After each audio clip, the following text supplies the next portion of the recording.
একজন হাফেজা মেয়ের বিয়ে একটি সাপের সাথে কেন দেওয়া হয়েছিল? অবশেষে এর পেছনে কি কারণ ছিল?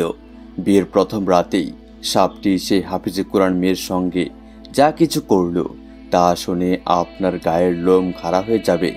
এই ঘটনা অত্যন্ত চমকপ্রদ এবং সবার জন্য একটি গুরুত্বপূর্ণ শিক্ষা। তাই আমরা অনুরোধ করব শেষ পর্যন্ত অবশ্যই শুনুন এবং এই ভিডিওতে এখনই একটি লাইক করে দিন। আর যারা আমাদের চ্যানেল নতুন তারা চ্যানেলটিকে সাবস্ক্রাইব করে পাশে থাকা বেল আইকনটি বাজিয়ে রাখুন। এটি অনেক পুরনো সময়ের ঘটনা। এক জায়গায় এক বিত্তশালী ব্যক্তি বসবাস করত। সেই ব্যক্তি ছিল সৎ এবং দয়ালু প্রকৃতির। তার কোনো কিছুর অভাব ছিল না। তার প্রচুর সম্পদ, বাড়ি, জমিদারি, প্রাসাদ এবং অনেক চাকর বাকর ছিল। এই কারণে তিনি তার এলাকায় এক প্রকার শাসনও করতেন। তবে তার একটি বড় অভাব ছিল, তিনি কোনো সন্তানের পিতা হতে পারেননি।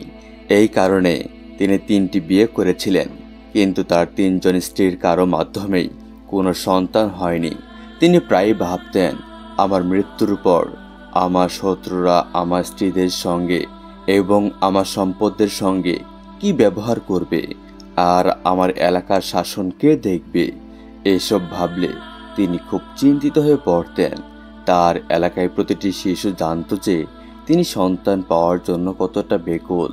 তিনি দরবেশ ও ফকিরদের কাছে যেতেন, বড় বড় অলিদের মাজারে গিয়ে চাদর চড়াতেন, মসজিদে নিজে ঝাড়ু দিতেন, তিনি নিজের হাতে সব কিছু করতেন।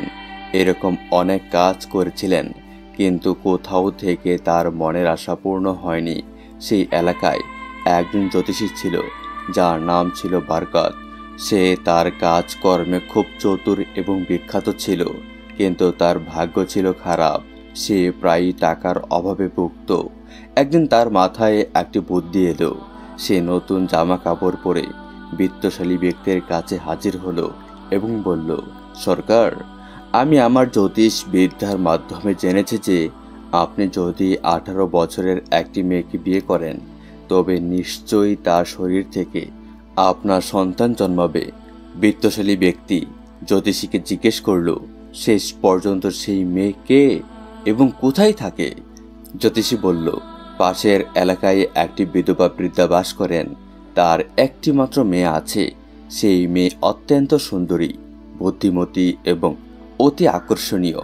বিত্তশালী ব্যক্তি বলল, যেহেতু আমি ইতিমধ্যে 3টি বিয়ে করেছি, তবে আরেকটি বিয়ে করতেই পারি। আমার কাছে টাকার কোনো অভাব নেই। সত্যি বলতে তার জীবনে একমাত্র অভাব ছিল একটি সন্তানের। সে ভেবেছিল হয়তো এই জ্যোতিষীর কথা সত্যি হতে পারে এবং তার সম্পত্তির উত্তরাধিকারীকেও পাওয়া যাবে।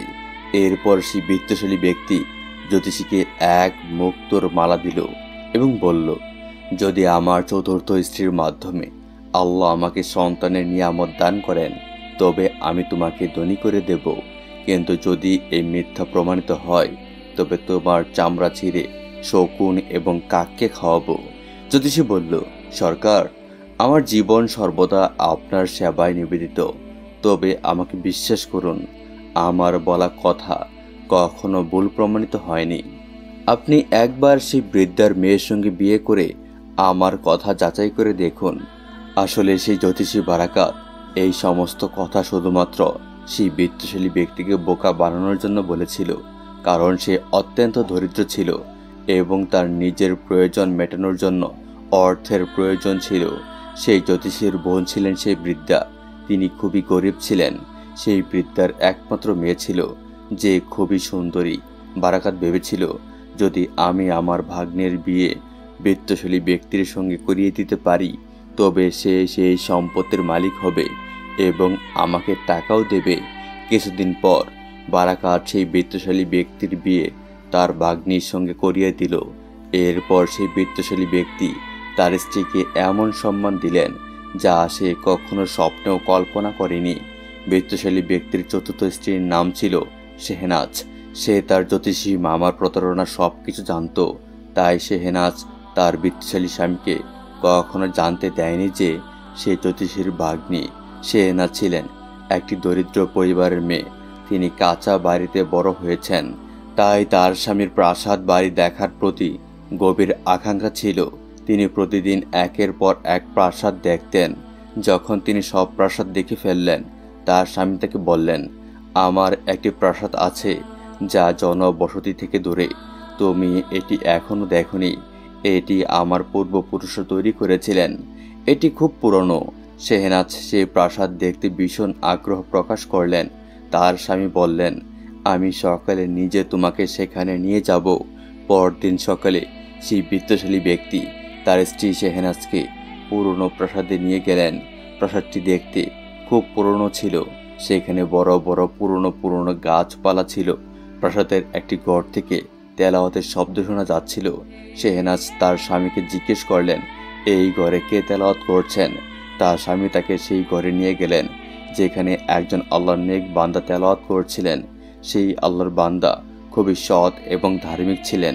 সেই প্রাসাদে একাই থাকতেন তিনি। দিন রাত আল্লাহর ইবাদতে মগ্ন থাকতেন।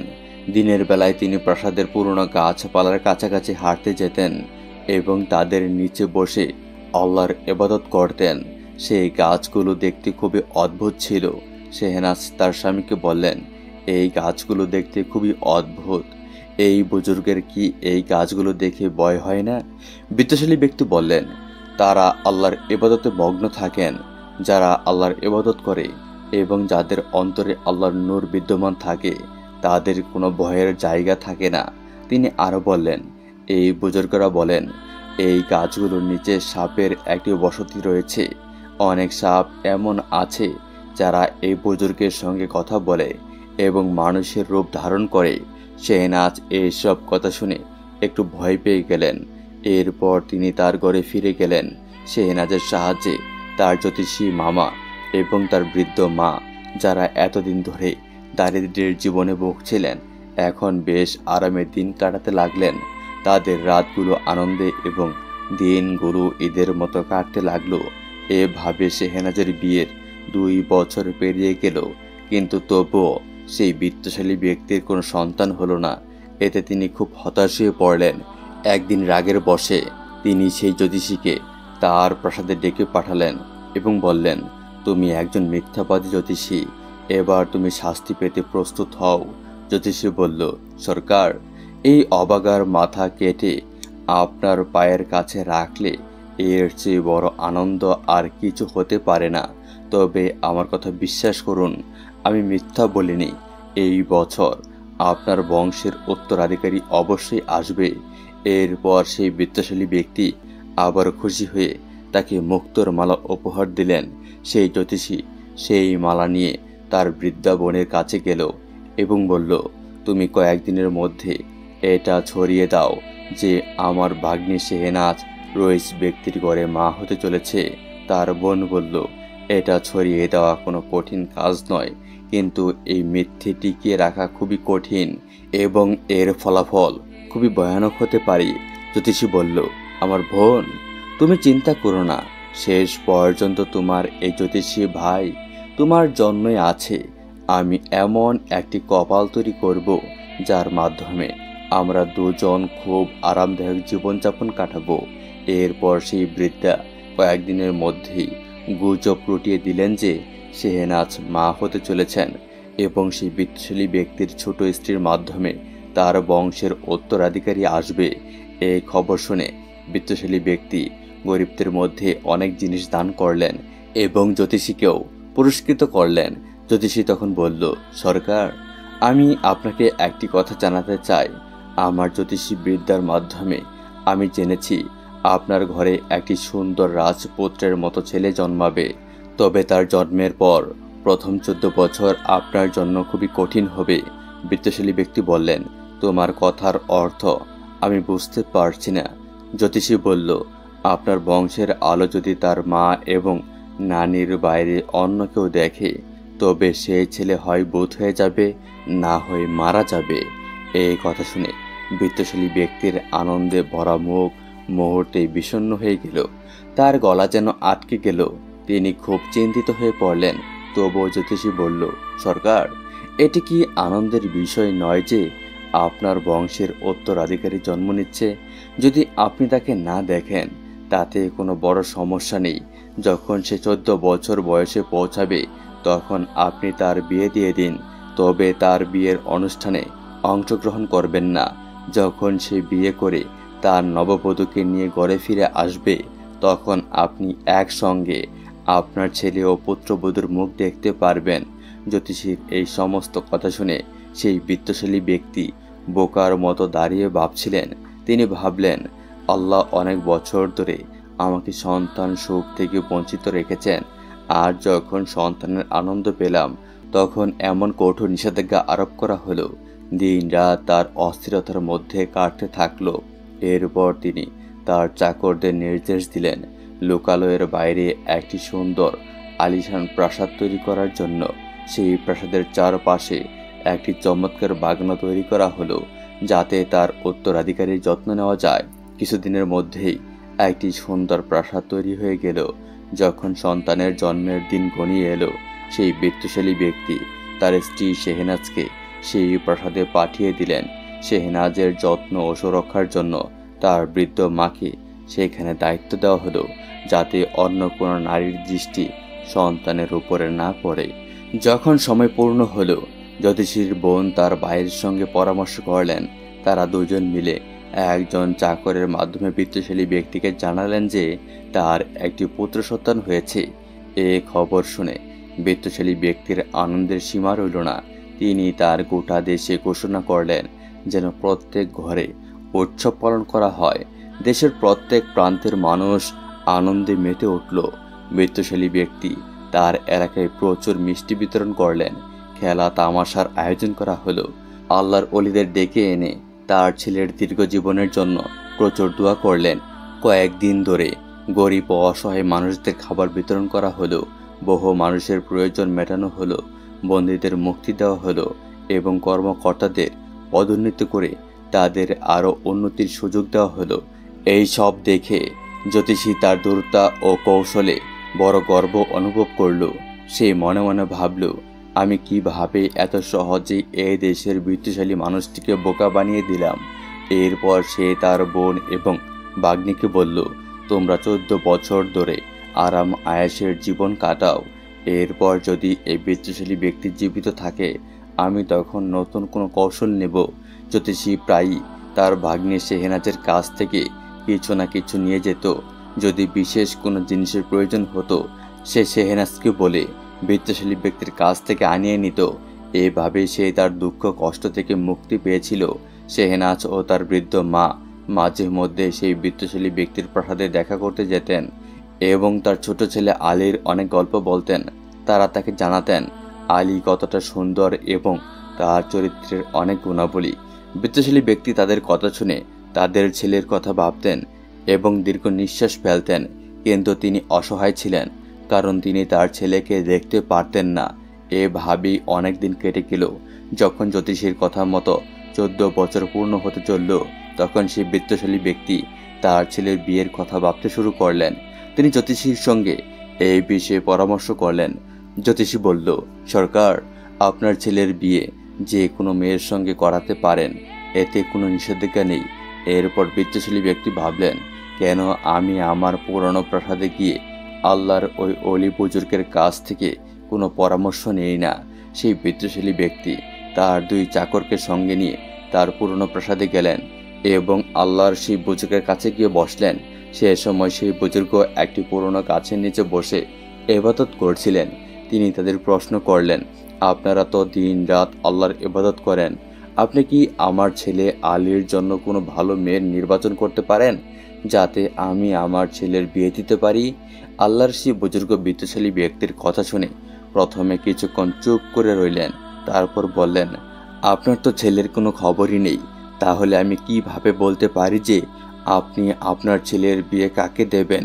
বিত্তশালী ব্যক্তি বললেন, আপনি চিন্তা করবেন না, আমার ছেলে এখন খুব শীঘ্রই সবার সামনে আসবে।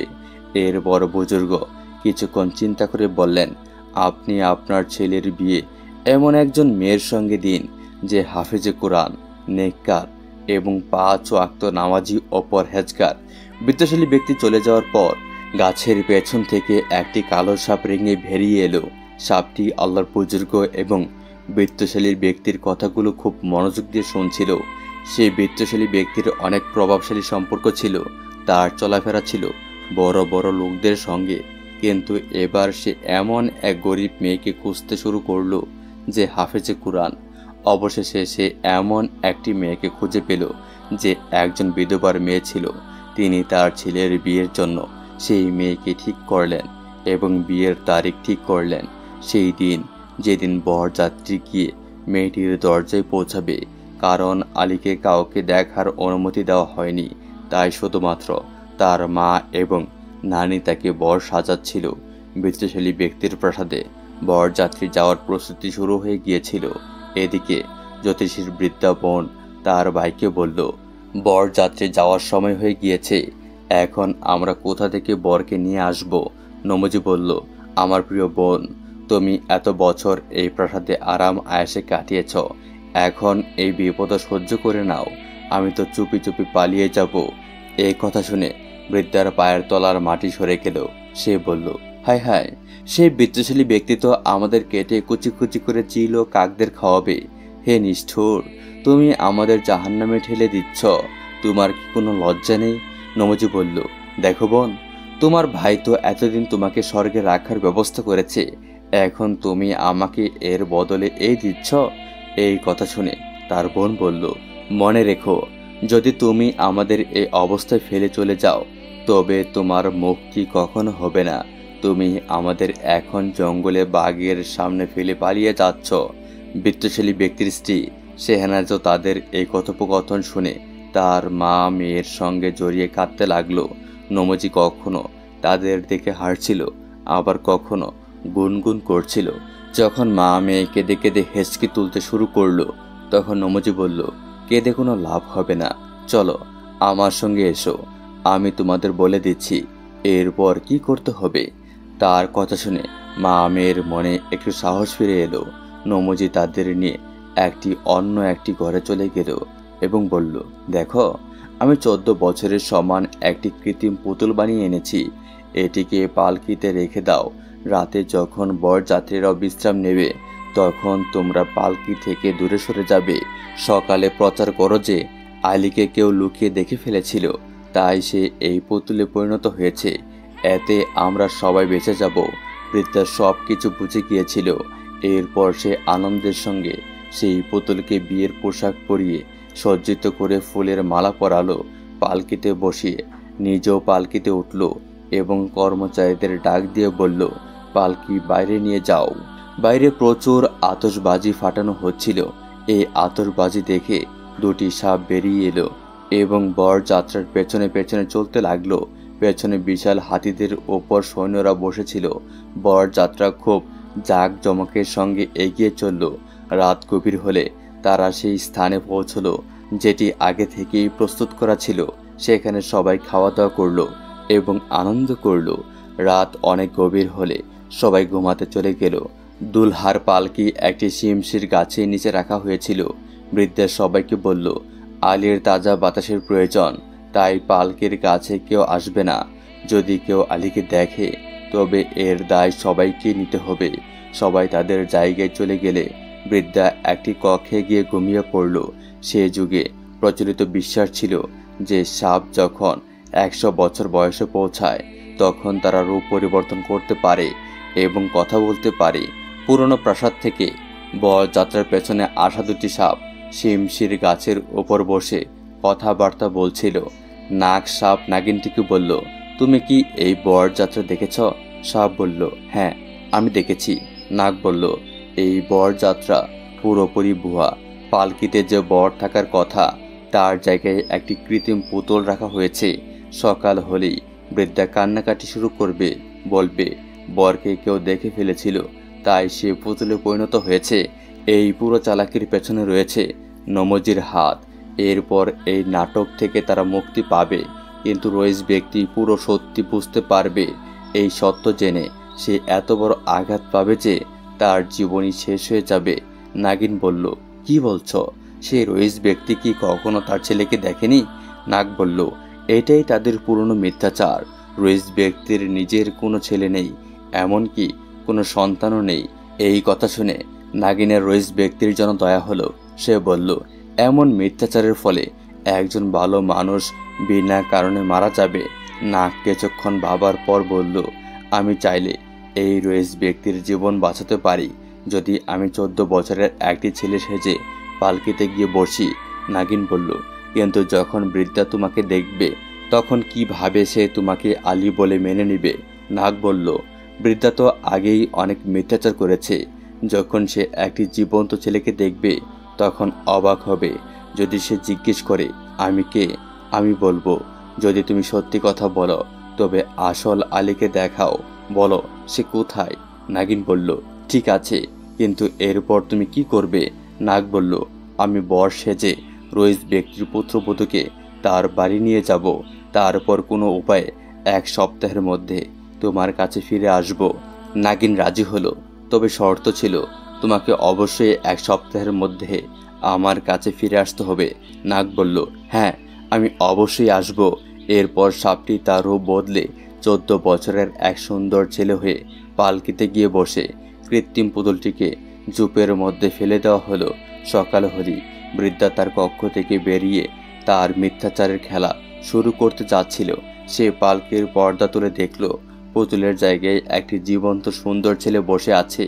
এই দৃশ্য দেখে সে হতবাক হয়ে বলল, তুমি কে? ছেলেটি মুচকি হেসে বলল, তুমি কি জানো না আমি এই বরযাত্রার বর? তুমি কি এমনভাবে বরযাত্রা নিয়ে যাচ্ছিলে যেখানে কোনো বরই নেই? ছেলেটি আরও বলল, এখন আল্লাহ শুকরিয়া আদায় করো যে তোমার একটি জীবন্ত বর পাওয়া গিয়েছে। বৃদ্ধা কিছুক্ষণ ভেবে বলল, ঠিক আছে, আমার উদ্দেশ্য পূর্ণ হয়েছে, এখন এটাই বর হিসেবে থাকবে। বরযাত্রায় গিয়ে পৌঁছালো সেই গরিব হাফেজা কুরআনের মেয়ের দরজায়। প্রথম দিন বরযাত্রীদের অতিথি করা হলো। দ্বিতীয় দিন নেকা পরানো হলো। বিধবা মা তার সামর্থ্য অনুযায়ী মেয়েকে কিছু কাপড় উপহার দিলেন। এরপর বরযাত্রা আনন্দ ঘন পরিবেশে ফিরে গেল। কিন্তু এই 14 বছর রইস ব্যক্তি কিভাবে কাটিয়েছে এটি একমাত্র রইস ব্যক্তি জানত। 14 বছরের দীর্ঘ অপেক্ষার পর আজকের দিনটি তার জন্য অত্যন্ত ব্যাকুলতার দিন ছিল। সে অত্যন্ত অধীর আগ্রহে বরযাত্রার জন্য অপেক্ষা করছিল। অবশেষে বরযাত্রা যখন প্রাসাদের দরজায় পৌঁছালো, সে নিজ হাতে পালকির পর্দা সরিয়ে তার ছেলেকে জড়িয়ে ধরল। সে ছেলের কপালে চুমু দিল, মুখে চুমু দিল এবং অনেকক্ষণ ধরে ছেলের মুখ হাত দিয়ে ধরে তাকে দেখতেই থাকলো। তার মন আনন্দে উচ্ছ্বসিত হচ্ছিল। সে চাচ্ছিল যে এক মুহূর্তের জন্য ছেলেকে নিজের কাছ থেকে দূরে যেতে না দেয়। রইস ব্যক্তি তার ছেলে ও পুত্রবধূর আগমনে এতটাই আনন্দিত হয়েছিল যে সে বড় আকারে উৎসবের আয়োজন করল। প্রাসাদকে এমনভাবে সাজানো হলো যে দেখে সবাই মুগ্ধ হয়ে গেল। সে ছেলের স্ত্রী এবং তার জন্য অনেক চাকর ও দাসী নিযুক্ত করেছিল। এদিকে নাগ যখন মানুষের জগতে এলো, বিলাসিতা এবং আরাম দেখল, তখন তার আগের জীবন সম্পর্কে বলে যেতে লাগলো। যখন তার নাগিনের কথা মনে পড়ত তখন সে ভাবত সে যেভাবেই হোক দিন কাটিয়ে নিতে পারবে। অন্যদিকে নাগিন দীর্ঘ অপেক্ষার পর ক্লান্ত হয়ে পড়ল এবং সিদ্ধান্ত নিল যে সে তার নাগকে খুঁজে বের করবে এবং তাকে কথা মনে করিয়ে দিয়ে নিজের সঙ্গে ফিরিয়ে নিয়ে যাবে। নাগিন তার গোত্রের সব সাপ এবং সাপিনীদের একত্রিত করে বলল, আমি আমার নাগকে খুঁজতে যাচ্ছি, তোমরা সবাই আমাকে অনুমতি দাও। গোত্রের অনুমতি নিয়ে সে মানুষের জগতে প্রবেশ করল তার নাগকে খুঁজতে। সে অনেকদিন জঙ্গলে খুঁজে বেড়ালো, সে প্রতিটি জায়গায় খোঁজ করল। অবশেষে একদিন নাগিন প্রাসাদে পৌঁছালো।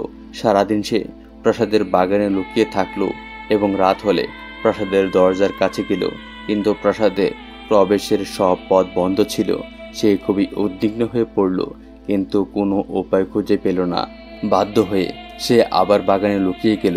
সকালে একজন মানুষ প্রাসাদের দরজা খুলল। সুযোগ বুঝে নাগিন প্রাসাদে ঢুকে পড়ল, কিন্তু একজন মানুষ তাকে দেখে চিৎকার করে উঠল, সাপ, সাপ! তার চিৎকারে প্রাসাদের অনেক খাদেম এসে হাজির হলো। সবাই মিলে নাগিনকে ঘিরে ফেলল। গোটা পরিস্থিতিতে নাগিন খুব রেগে গেল এবং 2 জন খাদেমকে কামড়ে দিল, কিন্তু একা এতজন খাদেমের সঙ্গে সে কিভাবে লড়াই করবে? অবশেষে বেচারির মুখ পিষ্ট করা হলো। ঠিক তখনই আলী তার কক্ষ থেকে বেরিয়ে এলো এবং বলল, এটা কি কাণ্ড? তোমরা সবাই কি করছ? সকালে এভাবে চিৎকার করে সবাইকে বিরক্ত করছো কেন? দুই খাদেম মাথা নিচু করে সম্মানের সাথে বলল, ছোট সরকার, একটি সাপ বাগান থেকে বের হয়ে প্রাসাদে ঢুকে পড়েছিল। সে দুই খাদেমকে কামড়ে দিয়েছে, তবে বাকি খাদেমরা একসাথে তার মুখ পিষ্ট করে তাকে মেরে ফেলেছে। ছোট সরকার আলী দৌড়ে গিয়ে মৃত সাপটিকে দেখল। সাপের মৃত্যু দেখে তার চোখে অশ্রু এসে গেল। নাগিনীর মৃত্যু এবং নিজের কথা রাখার ব্যর্থতার কথা ভেবে আলীর হৃদয় গভীরভাবে ব্যথিত হলো। সে দীর্ঘক্ষণ কাঁদতে লাগলো। তার স্ত্রী এবং পিতা তার দুঃখের কারণ এবং কান্নার কারণ জানতে চাইলেন, কিন্তু আলী কিছুই জানালো না। নিজের এই বেদনা নিয়ে সে আল্লাহ তাআলার সেই পীরের কাছে গিয়ে পড়ল। পীরের সামনে সে মানুষের রূপ ধারণ করে বলল, আমার স্ত্রী নাগিন মারা গিয়েছে। আপনি তো জানেন, যদি কোনো নাগ বা নাগিন মারা যায় তবে অন্যজন প্রতিশোধ নেয়। যদি আমি এর প্রতিশোধ নেই তবে আমার স্ত্রী ও সেই রইস ব্যক্তি জেনে যাবে যে আমি একজন সাপ, তাদের ছেলে নই। আল্লাহওয়ালা পীর বললেন, আমি জানি তুমি মানুষের সন্তান নও এবং সেই রইস ব্যক্তির কোনো সন্তান ছিল না। তুমি বেশি দিন তোমার হাফেজে কোরআন স্ত্রীকে মিথ্যে বলতে পারবে না। একদিন তোমাকে তাকে সত্যি বলতে হবে। আর যে চলে গিয়েছে তার জন্য দুঃখ করো না। যারা এই দুনিয়া থেকে চলে যায় তারা আসলেই কারো আপন থাকে না, এমনকি তারা যদি নিজের সন্তানও হয়। যদি তুমি আবার সাপের জগতে ফিরে যাও তবে তোমার নববধূ কষ্টে কষ্টে মারা যাবে। আর যেদিন তোমার সত্যি প্রকাশ পাবে সেদিন তুমি সাপের জগৎকে চিরতরে বিদায় দেবে। তোমার হাফেজে কোরআনের স্ত্রী তোমার দীর্ঘ জীবনের জন্য অনেক দোয়া করে। তুমি তোমার জীবনের প্রতি মনোযোগ দাও। পীরের কথা শুনে নাগ প্রাসাদে ফিরে এলো, কিন্তু তার মনে হলো যদি তার গোত্রের লোকেরা তার নাগিনী স্ত্রীর মৃত্যুর খবর পায় তবে তারা তার বর্তমান স্ত্রীকে শত্রু ভেবে তাকে অবশ্যই আক্রমণ করবে। এই ভেবে সে অত্যন্ত ব্যাকুল হয়ে পড়ল। অনেক চিন্তা করার পর সে তার স্ত্রীর কাছে গিয়ে বলল, আমি তোমাকে কিছু উপদেশ দিচ্ছি, এগুলোর প্রতি সব সময় খেয়াল রেখো। স্ত্রী বলল, আপনি আমাকে বলুন, আমি অবশ্যই সেগুলো মেনে চলবো। নাগ বলল, কাচের চুড়ি পরা, মটরশুঁটির শাক খাওয়া, দুগ্নবতী গরুর কাছ থেকে দুধ নিয়ে পান করা এবং ফুলের মালা পরা আমাদের রীতির বাইরে, সুতরাং এগুলো থেকে দূরে থাকো। স্ত্রী প্রতিশ্রুতি দিল, আপনি আমার উপর বিশ্বাস রাখুন, আমি এই কথা সব সময় মনে রাখব এবং এগুলো থেকে দূরে থাকব। কয়েকদিন পর একটি চুড়ি বিক্রেতা মহিলা এলো এবং তার চুড়িগুলোর খুব প্রশংসা করতে লাগলো। নববধূ চুড়ি দেখে বলল, চুড়িগুলো খুবই সুন্দর, কিন্তু আমি কি করব? কাচের চুড়ি পরা আমাদের রীতির বাইরে। এই কথা শুনে চুড়ি বিক্রেতা মহিলা অবাক হয়ে গেল এবং বলল, যদি কাচের চুড়ি পরা আপনার রীতি না হয় তাহলে আপনার স্বামীকে জিজ্ঞেস করুন তার জাত কি। রাতে স্ত্রী তার স্বামীকে জিজ্ঞেস করলো, আমাকে বলুন তো আপনার জাত কি? স্বামী বলল, আমার জাত জানতে চেও না, তুমি খুবই অনুশোচনা করবে। তার স্ত্রী চুপ করে গেল। কয়েকদিন পর একজন মালি ফুলের মালা ও মটরের শুঁটি বিক্রি করতে এলো এবং এই জিনিসগুলোর খুব প্রশংসা করলো। স্ত্রী তা কিনতে অস্বীকার করে বলল, ফুলের মালা পরা এবং মটরের শুঁটি খাওয়া আমাদের পরিবারের রীতি নয়। এই কথা শুনে মালি হতবাক হয়ে বলল, আপনার যদি এই জিনিসগুলো রীতির বাইরে হয় তবে আপনার স্বামীকে জিজ্ঞেস করুন তার জাত কি। রাতে স্ত্রী আবার স্বামীর কাছে তার জাত জানতে চাইল। স্বামী বলল, আমার জাত জানতে চেও না, না হলে তুমি বড় ক্ষতিগ্রস্ত হবে। এক সপ্তাহ পর একজন দুধ বিক্রেতা এলো এবং তার দুধের গুণগান গাইল, কিন্তু স্ত্রী দুধও নিতে অস্বীকার করে বলল, দুধ খাওয়া আমাদের রীতি নয়। এই কথা শুনে দুধ বিক্রেতা অবাক হয়ে বলল, বেগম সাহেবা, তাহলে বলুন আপনার স্বামীর জাত কি। এখন সেই হাফেজে কোরআন মেয়ে বিস্মিত হয়ে গেল। রাত হলে সে আবারও তার স্বামীকে বলল, আপনি কেন আমাকে আপনার জাত জানাতে চান না? আজ আমি আপনার কাছ থেকে জানবই। স্বামী বলল, আমার জাত জানতে চেও না, না হলে তুমি অনেক ক্ষতিগ্রস্ত হবে। মেয়ে বলল, আমার যতই ক্ষতি হোক আমি আজ আপনার জাত জানতে চাইব। স্বামী উদ্বিগ্ন হয়ে বলল, যদি তোমার এমন জেদ হয় তবে সকালে আমার সঙ্গে সেই পুরনো প্রাসাদে চলো, যা জনবসতি থেকে অনেক দূরে। সেখানে আমি তোমাকে আমার জাত জানাবো। হাফিজে কোরআন মেয়ে কোনো রকমে রাত কাটিয়ে দিল। সকালে তারা দুজন পুরনো প্রাসাদে পৌঁছালো। প্রাসাদে পৌঁছে স্বামী বলল, বেগম, আমি আবারও বলছি, আমার জাত জানতে চেও না, তুমি খুবই অনুশোচনা করবে। কিন্তু স্ত্রী জোর দিয়ে বলল, না, আজ আমি জানবই। তার স্বামী তাকে একটি প্রাচীন ও ঘন বৃক্ষের কাছে নিয়ে গেল, যার শিকড়ের আশেপাশে ছোট বড় অসংখ্য গর্ত ছিল। স্বামী তার কাপড় খুলে প্রতিটি গর্তের সামনে দাঁড়িয়ে বলল, আমি আবারও বলছি, আমার জাত জানতে চেও না, না হলে তুমি অনুতপ্ত হবে। স্বামী গর্তগুলোর সামনে দাঁড়িয়েছিল এবং বারবার বলছিল, আমার জাত জানতে চেও না। কিন্তু স্ত্রী বলল, এ কেমন আজব রসিকতা, বারবার একই কথা বলছ, তবুও আমি আজ জানবই শেষমেশ তোমার জাত কি। সে নাক হাফিজে কোরআন মেয়ের স্বামী বাধ্য হয়ে গেল। সে হঠাৎ মানুষের অবস্থা থেকে সাফ হয়ে গেল এবং গাড়ানো শুরু করলো। তার স্ত্রীর হৃদয় এত দ্রুত কাঁপছিল যে সে ভুলে গিয়েছিল যে তার স্বামী একটি কালো নাগ। তার মনে ভাবনা আসলো, যে কিছুই হোক, এটি আমার স্বামী আর আমাকে তার সাথে না ছেড়ে থাকতে হবে। সে চেষ্টা করলো তার সাফ হয়ে যাওয়া স্বামীকে ধরতে, কিন্তু সে দ্রুত একটি গর্তে তার মুখ ঢুকিয়ে সেখানে হারিয়ে গেল। কোথাও তার নাককে দেখতে না পেয়ে তার স্ত্রী পা মাটি থেকে সরিয়ে যাচ্ছিল। এখন সে এদিক সেদিক করছিল এবং তার নিজস্ব জিতে নিজের দুঃখ অনুভব করছিল। সে কাঁদতে কাঁদতে যাচ্ছিল। তার স্বামী অর্থাৎ নাগের সন্ধানে একসময় একটি বাড়ি দেখতে পেল। সে বাড়ির ভেতরে প্রবেশ করল। এটি খুব বড় বাড়ি ছিল না। সে দ্রুত সিদ্ধান্ত নিয়ে অন্যদিকে চলে গেল, যেখানে হালকা নীল আভা ছিল। হাফিজে কোরআন মেয়ে হাঁটতে হাঁটতে ক্লান্ত হয়ে পড়েছিল।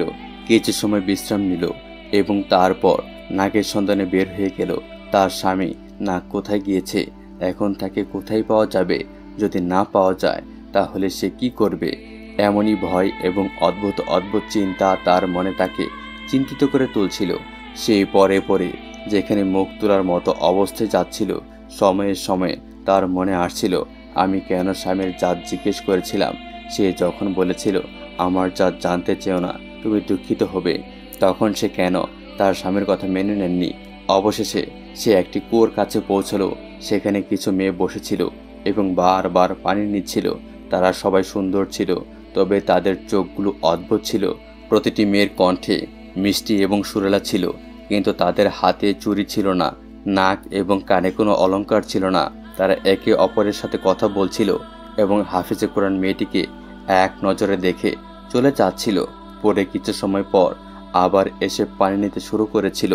অবশেষে সেই হাফিজে কোরআন মেয়েটি জিজ্ঞেস করলো, তোমরা এত পানি কোথায় নিয়ে যাচ্ছ?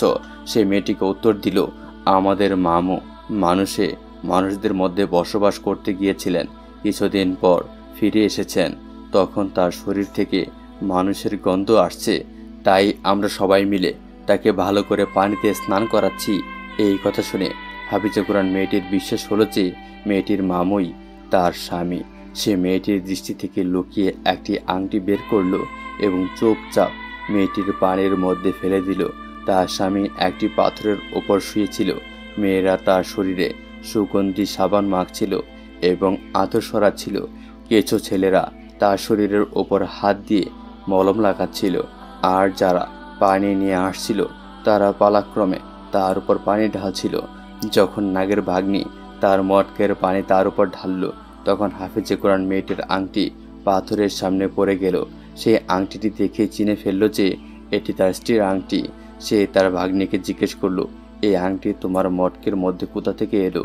ভাগ্নি বিস্ময়ে আংটিটা দেখে বলল, আমরা তো কিছুই জানি না, আমার মটকে এই আংটি কোথা থেকে এলো? নাগ বলল, কুয়োতে কি কোনো মহিলা ছিল? সব মেয়েরা একসাথে বলে, হ্যাঁ, এক মহিলা বসেছিল, তাকে খুবই ক্লান্ত লাগছিল, তার মুখ কালো হয়ে গিয়েছিল, চোখে চোখে অশ্রু পড়ছিল। এই কথা শুনে নাগের হৃদয় পড়ে উঠল। সে ভাবল, আমার স্ত্রী আমার খোঁজে এখানে পর্যন্ত চলে এসেছে, তার হৃদয় কি কি কষ্ট পাচ্ছে। তারপর তার হৃদয় বলল, তোর স্ত্রী তো তোর জাত জানলো, তবুও সে তোর খুঁজে আসছে। হয়তো সে হাফেজে কোরআন মেয়ে, তাই সে একজন অনুগত মেয়ে, আর তুই তাকে ছেড়ে এখানে চলে এসেছিস। আহ, তুই যে কত অমার্জনীয়! উঠ এবং তার ভাঙা হৃদয়কে শান্তি দে। সে পাথর থেকে উঠে দ্রুত স্নান করে কুয়োর কাছে পৌঁছালো। দেখলো কুয়োর কাছে তার স্ত্রী বসেছিল, যেন কোনো চিন্তায় ডুবেছিল। তার মুখ দেখেই নাগের হৃদয় সংবেদনশীল হয়ে উঠল। সে দ্রুত তার রূপ পাল্টে মানুষের রূপে দাঁড়িয়ে গেল। স্ত্রীর চোখে পড়তেই তার বড় বড় কালো চোখে জল ভরে গেল। সে এক দৃষ্টিতে তার মুখের দিকে তাকিয়ে থাকলো।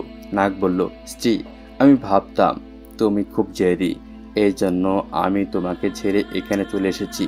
কিন্তু এখন তোমার হৃদয় দেখলাম এবং বুঝলাম যে তোমার হৃদয়ে আমার জন্য অনেক ভালোবাসা আছে এবং তুমি আমাকে প্রচুর ভালোবাসো। স্ত্রী তার প্রকাশিত চোখে তাকিয়ে থাকলো। হোঠে সামান্য আন্দোলন ঘটালো, কিন্তু জবানে কোনো কথা বের হলো না। অবশেষে স্বামী এগিয়ে গিয়ে তার কাঁধে হাত রাখলো। উঠো বেগম, আমার সঙ্গে আমার পরিবারে চলো এবং তোমার অবস্থা বলবো। হয়তো তারা দয়া করবেন এবং আমাকে তোমার সঙ্গে যাওয়ার অনুমতি দেবেন। হাফিজুল কোরআন মেয়েটির মুখে একটি হাসির ঢেউ রয়ে গেল। তার স্ত্রীর মুখে আবার কোনো চিন্তা ছিল না। আমার স্বামীর পরিবার হয়তো আমাকে গ্রহণ করবে না, কারণ সে জানতো যে তার স্বামী তার পাশে আছেন এবং সে স্বামীর হাত ধরে তার সাথে বেরিয়ে এলো। পথে স্বামী তার পুরো কাহিনী বর্ণনা করলো এবং তাকে জানালো যে একবার সে কিভাবে একটি ধনী লোককে বোকা বানিয়েছে। একটি মিথ্যা বারাত তৈরি করে জঙ্গলে ক্যাম্প করেছিল। তখন সে সাপ সেজে আলী হয়ে পালকিতে বসেছিল এবং যখন তার সাপী স্ত্রীর মহলে গিয়েছিল, খাদিম তাকে মেরে ফেলেছিল। তখন তার কাদার কারণ ছিল এটি।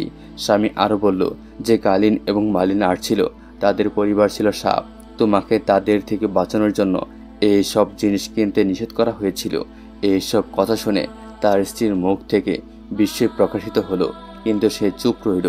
সাপ তার স্ত্রীর সঙ্গে তার পরিবারের কাছে পৌঁছালো এবং সবাইকে উদ্দেশ্য করে বলল, যখন আমি এই মহিলার সঙ্গে বিবাহ করি তখন সে জানতো না আমি একটি সাপ, এবং পরে যখন সে জানতে পারে যে আমি মানুষ নই বরং সাপ, তখন সে আমাকে আগের মতো ভালোবাসে এবং আমাকে খোঁজে এখানে এসেছে।